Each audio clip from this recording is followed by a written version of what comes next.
30th of March 2017, it's called the Night of the Long Knives by some. For others, it'll be the day that changed the course of South Africa's economic trajectory and possibly history forever. It was the day when the country's then Finance Minister Pravin Gordhan and his Deputy Mcebisi Jonas were fired. This is the Moneymakers. I'm Bruce Whitfield. Tonight, I'm talking to Colin Coleman, who's Managing Director of Goldman Sachs International, about what has changed for him, the CEO initiative internship fund, and of course the investment bank's value proposition here and on the rest of the continent. I suppose you had to be living under a rock or on another planet not to anticipate that President Jacob Zuma would at some point pull the trigger on Pravin Gordhan. The timing of it, the way in which it was done, and the ham-handed manner in which it was done is, I suppose, politely put, regrettable.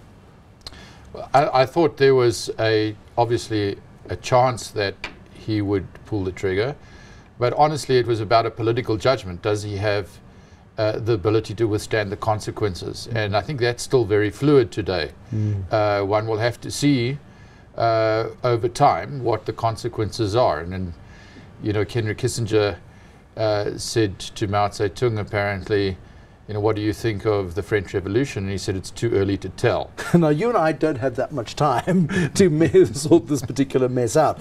After Nenegeddon, the 9th of December 2015, President Jacob Zuma was very vulnerable. He was, we are told, held over a barrel at the Union buildings. Rude words were exchanged in a core meeting there, and the President was told, you either get Pravin Gordhan into this job or you lose your support, and you could be out of a job by March.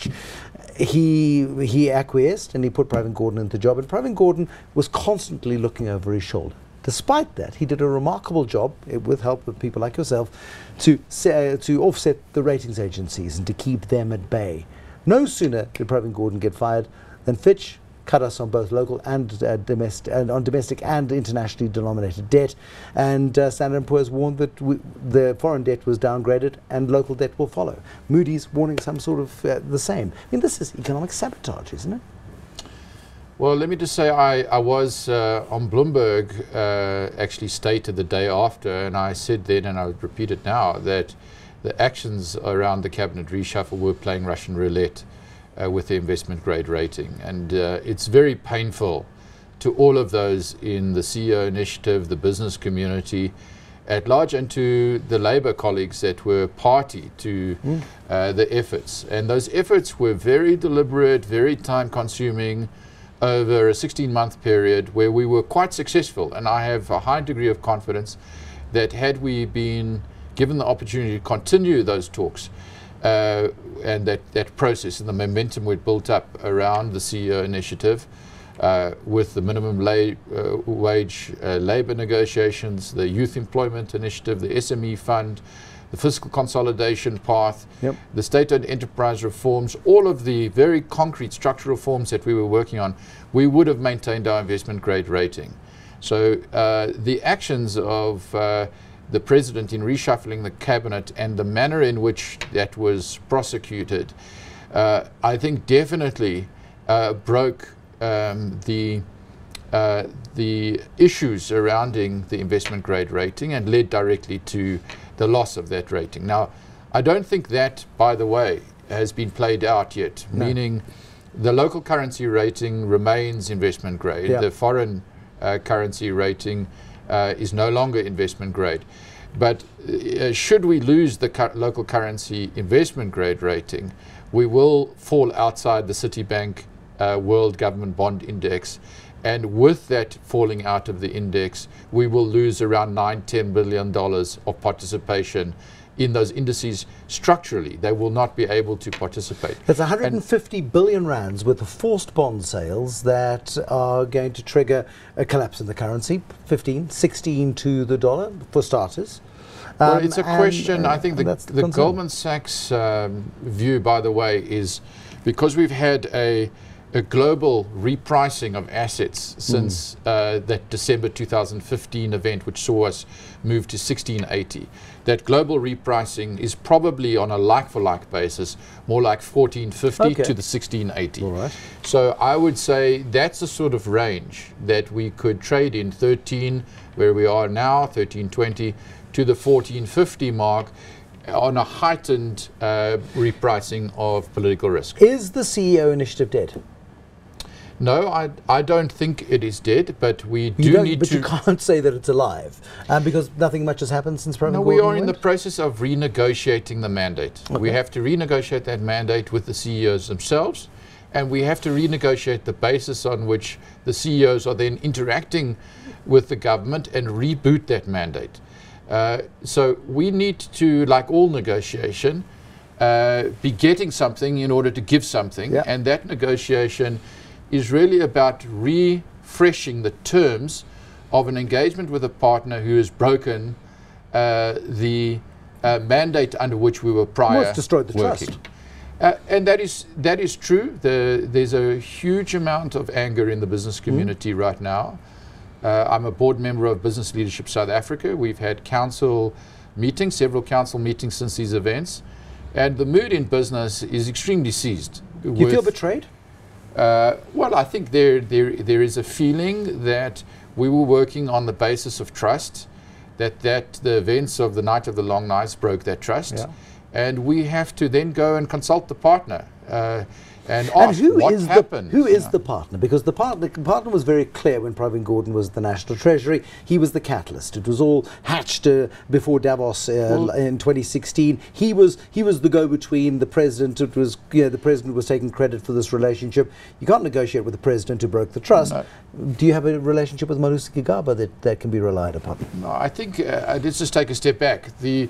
The authority under which we were operating and will continue to operate is the authority of the president.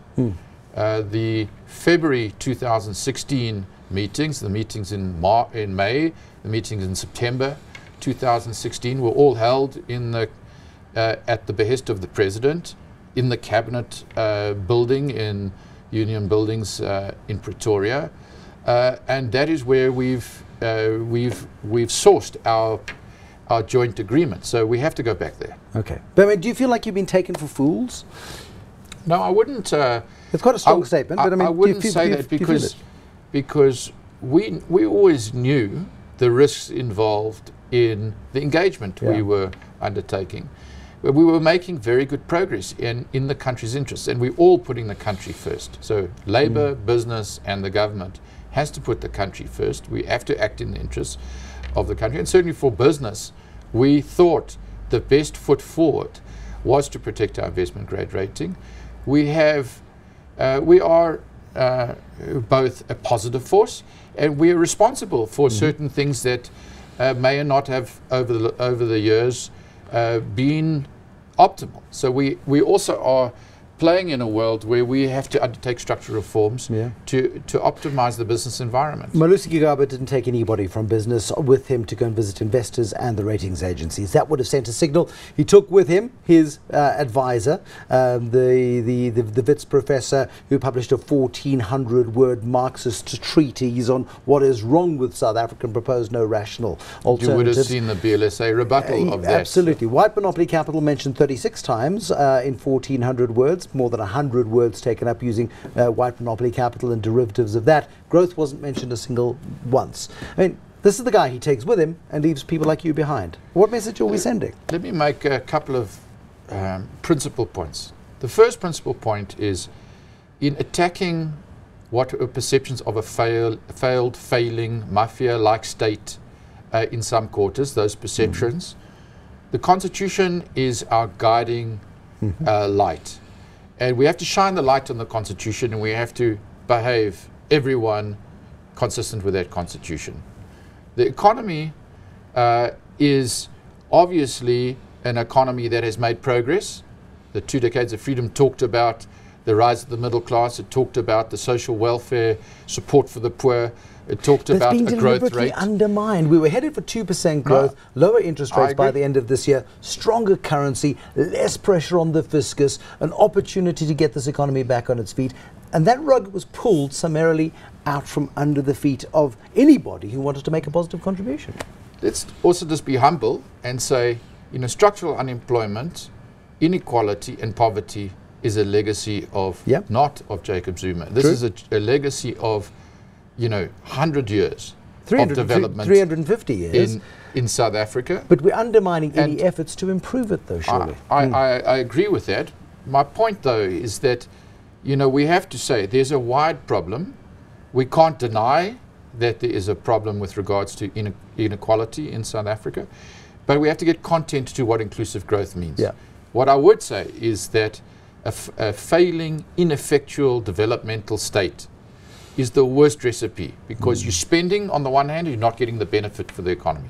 So it might surprise people if I said that Business Leadership South Africa, business in general, is supportive of a developmental state, but we want an effective developmental state. We don't want a developmental state that is wasting money, corrupt, failing. And if you look particularly at Eskom today, we've just seen the nuclear deal being declared illegal. The High Court has declared the nuclear deal illegal, and there's bound to be an appeal against that. But the courts are being held as the backstop of everything that is right in South Africa, and they're doing a great job. The judiciary is playing a very important role. Do you trust Malusi Gigaba with the economy?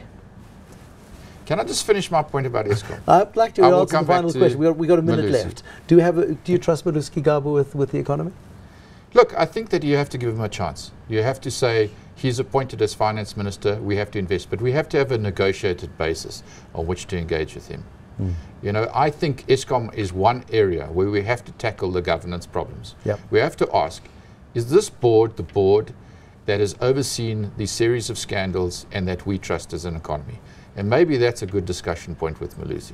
That's one we can have. Thank you very much to Colin Coleman, who is the Managing Director of Goldman Sachs International. Some candid views this evening on a new need for a negotiated deal with government. Business, Labour and government have worked so well together for the last 15 or 16 months.